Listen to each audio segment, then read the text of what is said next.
The words sliced through the quiet atmosphere of the upscale restaurant in Manhattan. We had gathered to celebrate our daughter's graduation from college. My husband, John, who had been with me for 28 years, raised his champagne glass and began what was supposed to be a speech praising our daughter, Emily's accomplishments, but instead, he turned it into this shocking declaration. The clinking of forks and knives stopped, and the conversation came to an abrupt halt. 50 pairs of eyes shifted back and forth between John and me, waiting for my reaction. Tears, shouts, and dramatic gestures seemed to hang in the air, expected by all. However, I remained calm. I simply raised my glass and said, "Here's to honesty," as I quietly anticipated what the future held. My name is Jessica Williams, 50 years old. Until now, I had played the role of the devoted wife and mother perfectly. I had supported John through the launching of 3 businesses, 2 job changes, and countless self-discovery phases, putting aside my own career to support him. I had put my own dreams on hold. Our bright daughter, Emily, sat beside me, still wearing her graduation cap, gazing at the situation with a frozen expression. In my peripheral vision, I could see John's young lover, Sophia Johnson, fidgeting nervously at the table behind us. She was sitting with people I had thought of as friends for many years. These friends knew about John's affair but never once told me. Sophia had once attended our family's Christmas party and had called me for career advice. Remaining calm, I quietly took a cream-colored envelope from my handbag and placed it next to John's plate.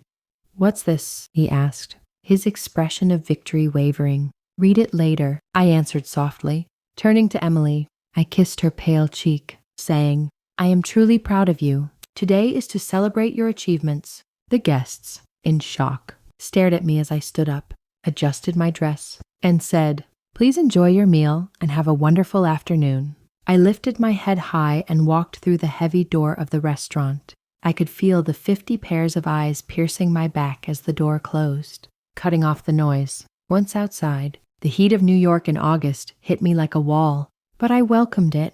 For the first time in years, I could breathe freely. I heard the sound of the door opening and closing behind me. John's voice, now filled with uncertainty, echoed loudly. "Jessica, what is this? What did you do?" I continued walking, a faint smile on my lips. The envelope I had handed him contained the first step of my revenge, which I had meticulously planned for months. I had always been a practical person. While John chased big dreams and took risks, I focused on ensuring the stability of our family. I was the one who took charge. I was the one who saved up for Emily's tuition, even when John made reckless investments in his friend's restaurant business. When he followed his passion, quit his stable job, and decided to sell handmade furniture, it was me who stayed late, working overtime as the finance manager at Tribanta Inc. His passion faded after just 6 months. My dream of starting a financial consulting firm for women was always put on hold. I kept telling myself, when Emily graduates, when John gets stable. 3 months ago, I noticed suspicious activity in our joint account. Small amounts of money were being transferred to an unknown account. For someone who had managed the family finances for 20 years, this anomaly was a red flag. I could have confronted John immediately, but something, maybe my intuition, or the growing distance I had felt with him for the past year, stopped me. Instead, I quietly began to investigate. What I discovered was beyond anything I had imagined. It was far beyond what I had imagined. For over a year, John had been transferring funds to another account. Everything from the dates at fancy restaurants, the purchases of jewelry, to the beachfront property in the Rockaway Beach area had all been with Sophia. Meanwhile, he kept telling me we needed to save for our retirement. Then, I found a message when John accidentally left his phone unlocked. It outlined their new life, his plan to finally be free, and his intentions for the day after Emily's graduation. He was planning a grand gesture to end our marriage. But what John forgot, or perhaps didn't realize, was that I had worked as a financial professional for 30 years. I knew how to track the flow of funds. I understood the movement of assets. And most importantly, I remembered the contract we had signed 28 years ago, a contract that had bound him to me. The contract I had insisted on to protect our assets included a clause about infidelity. That would become the key to his downfall. While John was setting up his future with Sophia, I was making my preparations. I consulted a lawyer, gathered the hidden transfer records, and collected evidence of his affair. I prepared the divorce papers and meticulously timed everything to perfection. John, not wanting to ruin Emily's graduation, had planned to announce everything afterward. I turned this against him. On the morning of graduation day, I submitted the divorce papers, safely stored in court records that he couldn't access yet. What he didn't know was that I had always been one step ahead of him. I didn't return to the restaurant. Instead, I headed to our home in Upper East Side, the modern house we bought 15 years ago. It was the very house that John had promised Sophia in text messages. I stopped the car and stepped into the space we had shared for over 10 years. Family photos, my father's old rocking chair, the sofa where John and I had talked about our future dreams. Everything appeared unchanged, but everything had changed. When I opened the closet in the second-floor bedroom, I found John's clothes packed into a suitcase, hidden in the back. It was prepared for his departure the next day. His carelessness regarding his belongings and the things that mattered to me brought a smile to my face. The phone was flooded with messages from friends who had been at the restaurant, from Emily, and from John's sister, Lily. I only replied to Emily's message. "It's okay. This is not your burden. Enjoy your graduation day, and we'll talk tonight. I love you." I had kept the truth from Emily for months. I didn't want to spoil her last celebration with the family chaos. She would likely be upset with me for staying silent, but I believed she would understand in time. She had inherited both my practical side and John's charm. The strength she displayed upon graduating from a prestigious university with excellent grades was a fusion of these two traits. 3 hours later, I heard the sound of John's car sliding into the driveway. The front door opened with a force, and his voice echoed through the house as he shouted, "Jessica." I was sitting in the living room, calmly reviewing documents on my laptop. When he stormed in, his face flushed with anger. I closed the laptop, holding an envelope tightly in my hand. He shouted, "What is this?" I replied calmly. "I just thought today was the perfect day to submit the divorce papers. If you want to start a new life, I'll be the one to take the first step." He argued, "You don't have the right." "Oh, I certainly do," I responded, unwavering. "Just as you had the right to choose Sophia, I have the right to make my own choice." "The contract is long expired," he snapped. He suddenly slumped, his confidence faltering. "Every lawyer says that," he muttered. I smiled faintly. "Actually, that's not true. Article 12 clearly states that the duty of fidelity during marriage remains valid throughout the duration of the marriage. Your lawyer should have explained this to you. But oh, right? You never consulted one." The color drained from his face. The prenuptial agreement, which he had insisted on to protect his future income, had now become the very thing that took everything from him. The vacation home, his retirement fund, everything he had proclaimed so grandly at the restaurant. Those had all become the most costly moments of his life. "I can't do this." John collapsed onto the sofa. "You ended this life," I replied, "just not in the way you planned." His phone vibrated persistently in his pocket. He glanced at it and ignored it. It was probably Sophia. She must have been wondering why their carefully laid plans were falling apart. "Are you wondering when it all started?" I asked. John was calculating, but this was cold. He tried a different approach. "Does 28 years of history mean nothing?" he asked. I stared at him. The man I had loved for almost 30 years. We had faced 2 major crises together before Emily was born, and for our 10th anniversary, he had surprised me with a trip to Brighton. When did he change, or was I so devoted that I had missed his true nature? To me, that history was everything. I answered honestly, "That's why your betrayal hurt so deeply." His expression faltered for a moment. He probably thought this was his chance, that perhaps it could still be fixed. "I made a mistake. People make mistakes," he said. "This isn't a mistake, John," I replied. "This was a plan that lasted over a year. You moved our funds around, went property hunting with her, and you planned to embarrass me at the graduation party." His face hardened again. "This is an exaggeration," he said. I took out my phone and opened the recording app. His voice played. "After the graduation ceremony, I'll tell Jessica that we're separating. If it's done in public, it won't cause a scene." Then Sophia's voice. "She has no idea about the finances. John's voice. Jessica completely trusts me. That's her weakness. His face turned pale. You recorded our conversation. That's illegal, he said. In New York, it's legal as long as one party agrees. I replied, especially if it's a conversation at home. I wouldn't record private moments between you and Sophia. I'm not that cruel. I only recorded the part where you discussed your plan to deceive me. John stood up, clearly unsettled. I need to make a call. Of course. Consult a lawyer, I said. But tonight, I'll stay at Lily House. John was surprised. Your sister's house? I nodded. She's really angry with you, Lily said. In fact, it was her who first saw you and Sophia together last Christmas. She didn't tell me right away, but she confronted you directly. You promised that it was nothing and that you would end it. But you didn't end it, so she told me. This was an unexpected blow for him. Lily and I had always been close, but he never expected my sister to take my side. Is everyone betraying me? He muttered. I answered sarcastically, grabbing my wallet and a small bag. I'll have everything packed and the keys exchanged by tomorrow evening.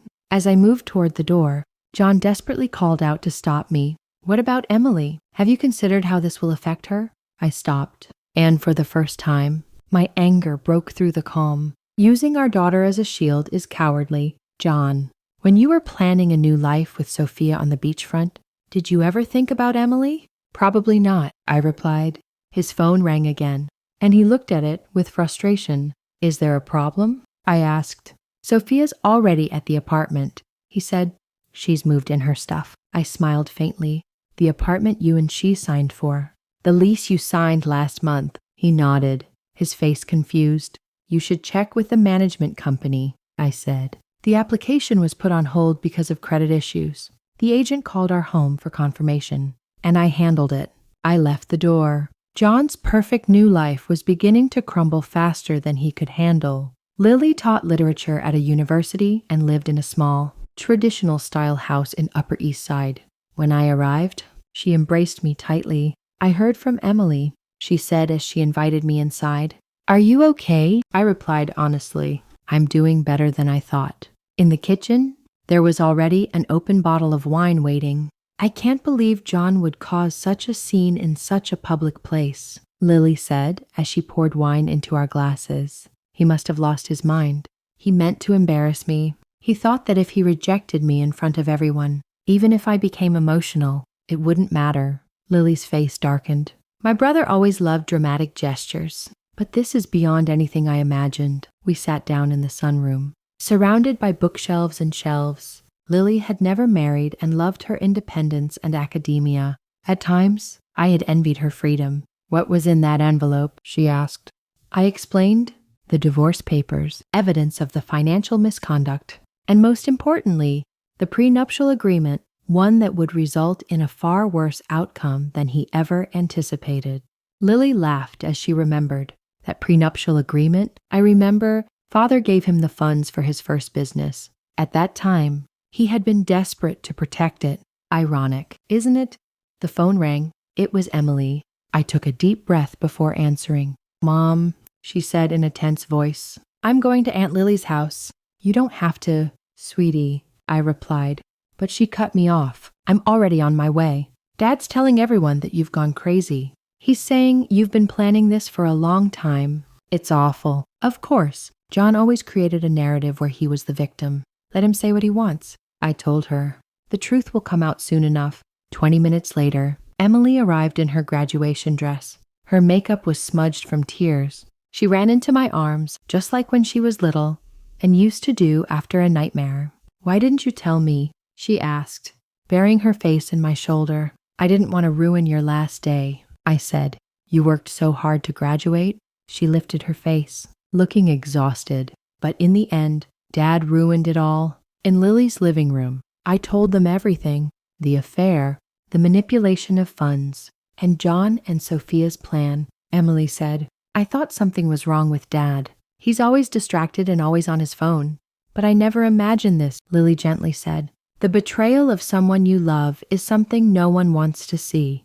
Then, a message appeared on my phone from my lawyer. Andrew, the emergency request had been approved, and the identified accounts were frozen until the divorce proceedings were completed. John would only have access to funds for living expenses, and his plan to purchase real estate with Sophia was now impossible. I showed the message to Lily and Emily. "Good," Emily said firmly. "That's what he deserves." Her words warmed my heart, but I remained realistic. He's still your father. Your relationship with him is separate from what happened between him and me. Emily shook her head. "One day, I'll understand," she said softly. "It might be that way someday. But right now, I don't even want to see Dad's face," Emily said. This morning, he hugged me and told me he was proud of me. And just hours later, he was planning to destroy our family. The doorbell rang. Interrupting the conversation, Lily went to answer it and returned with a troubled expression. "It's John. He's not alone." I braced myself. Lily led John and Sophia into the living room. Sophia looked uneasy, fidgeting with her feet and scanning the room. She wasn't the typical 37-year-old young mistress, but she was 13 years younger than me, with shoulder-length blonde hair and an air of someone who had never known hardship. She stood out. In contrast, John was burning with anger. The desperation he had shown earlier had turned into a rigid fury. "Stop this madness," he demanded.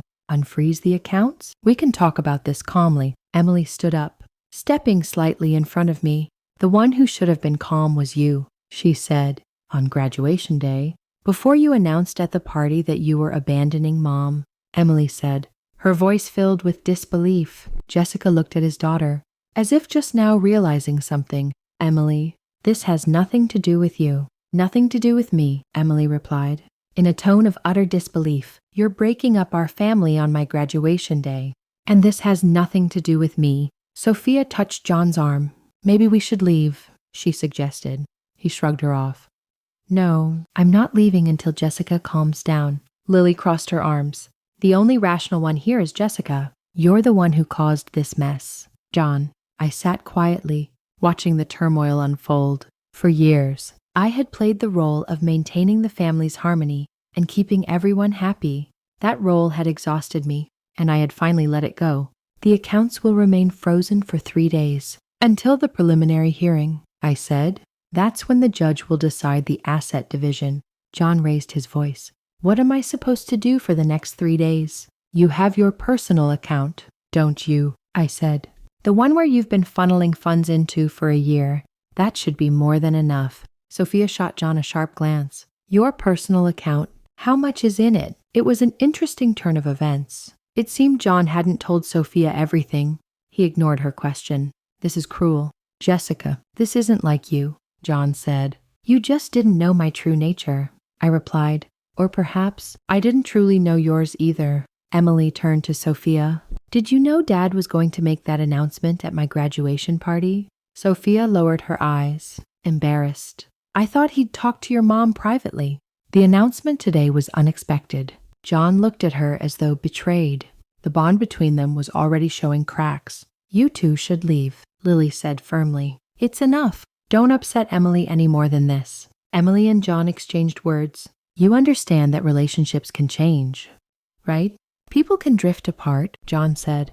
Emily's face hardened in a way I had never seen before. "What I understand is that Dad was too much of a coward to even talk to Mom privately. He stole family money, and when I was juggling part-time jobs to pay for my textbooks, he said money was tight." John paled. "That wasn't what I meant. That's exactly what it was." Emily interrupted sharply. "Please, just go. I don't want to look at Dad's face right now." A heavy silence filled the room. Finally, John turned and left, with Sophia following behind. At the door, he looked back at me. "This isn't over. Jessica, I'll fight," he said. I calmly met his gaze. "Feel free to do so." After they left, Emily collapsed next to me on the sofa, tears streaming down her face. "I've never spoken to Dad like that before," she sobbed.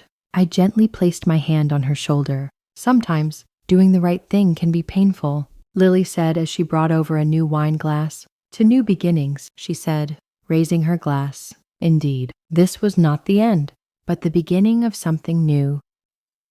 The preliminary hearing took place on a rainy Tuesday morning in a small courtroom. I was there with my lawyer, and John was accompanied by a young corporate lawyer he had hired on short notice. His choice of lawyer unfamiliar with divorce cases, was yet another result of his rushed plan. The sharp-eyed, older female judge carefully considered the prenuptial agreement. "There is no issue with this document," she said, looking at John's lawyer. "Do you dispute its validity?" The young lawyer cleared his throat.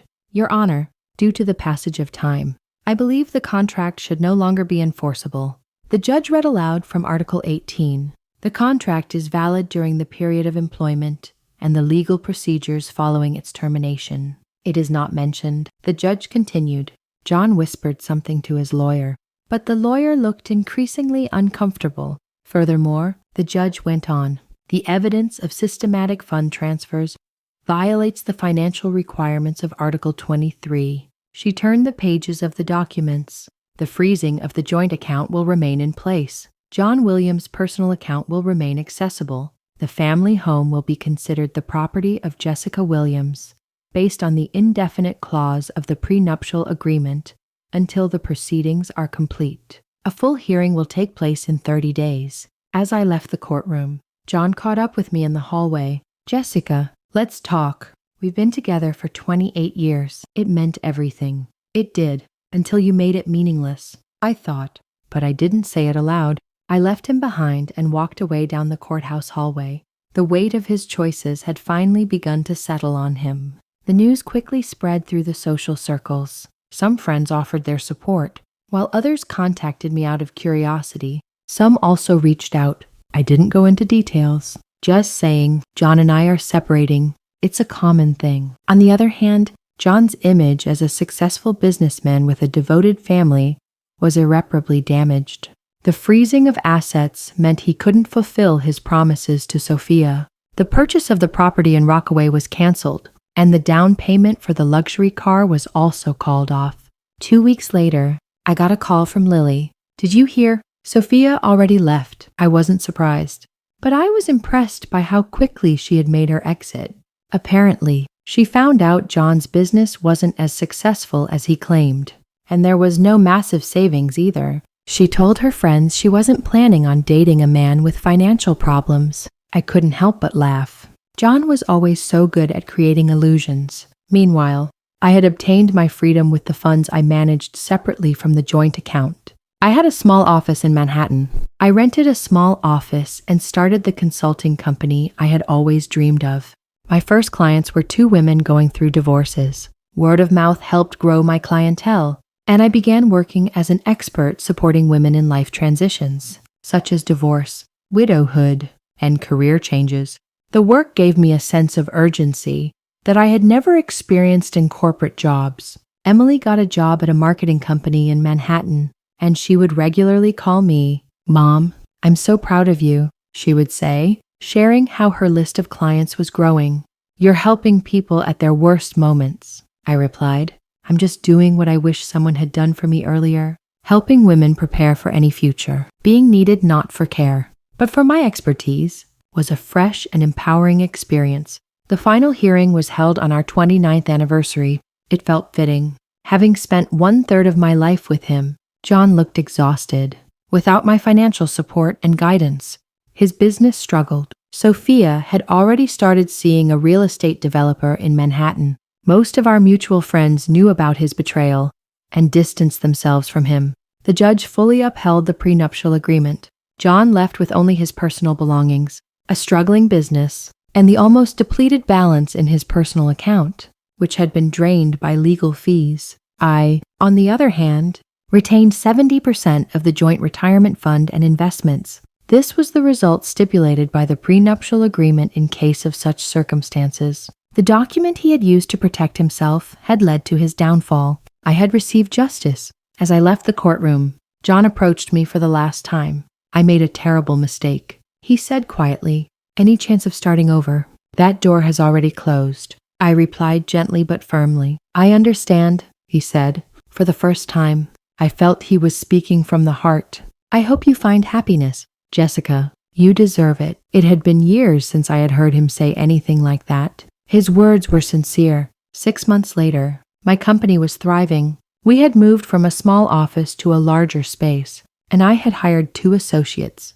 I specialized in securing the financial futures of women in life transitions. Emily visited frequently. Ironically, one day she said, "If Dad had been honest from the beginning, maybe he could have kept half of it." I replied, "Sometimes people can only see what they want to see." I had rediscovered my identity, once defined as John's wife and mother, the support I had given him in his business.